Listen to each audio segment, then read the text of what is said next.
आपण पाहताय महाराष्ट्र खबर न्यूज। या बातमीचे प्रायोजक आहेत श्री गणेश ज्वेलर्स अँड सराफ हडपसर पुणे।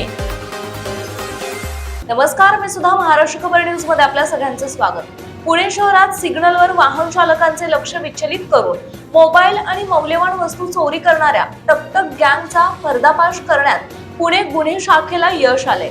या कारवाईत 2 आरोपींना अटक करण्यात आली असून त्यांनी शहरातील अनेक चोरीच्या गुन्ह्यांची कबुली दिली आहे। गुन्हे शाखेच्या युनिट 1 पथकाने ही कारवाई केली। आरोपी सिग्नल किंवा गर्दीच्या ठिकाणी 4 चाकी वाहनाजवळ जाऊन काचेवर टकटक करत चालकाचे लक्ष वेधत असे।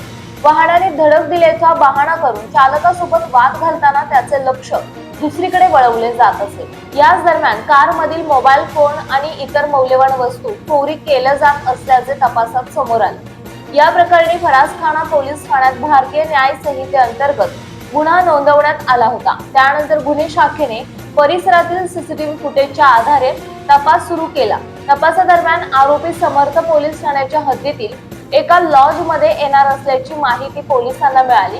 त्यानुसार पोलिसांनी सापळा रचून 2 संशयितांना ताब्यात घेतले। अटक करण्यात आलेल्या आरोपींची नावे रविवारी ओमप्रकाश कोहली वय 38 आणि अफजल कय्यूम अब्बासी वय 38 असे असून ते दोघेही मेरठ येथील रहिवासी आहेत। चौकशी दरम्यान त्यांनी फरासखाना परिसरातील मोबाईल चोरीची कबुली दिली। तसेच कर्वे रोड परिसरात उभी असलेल्या कारमधून आयफोन आणि रोख रक्कम चोरी केल्याचे उघड झाले। याशिवाय विमाननगर चौकात कार चालकाला गाडी पायावर गेली असा बहाणा करून सॅमसंग आणि OnePlus कंपनीचे मोबाईल चोरल्याची माहिती समोर आली।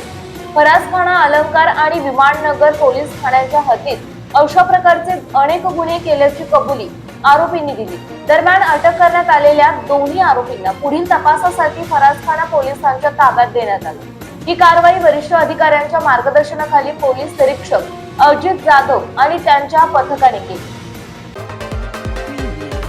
आपण पाहताय महाराष्ट्र खबर न्यूज।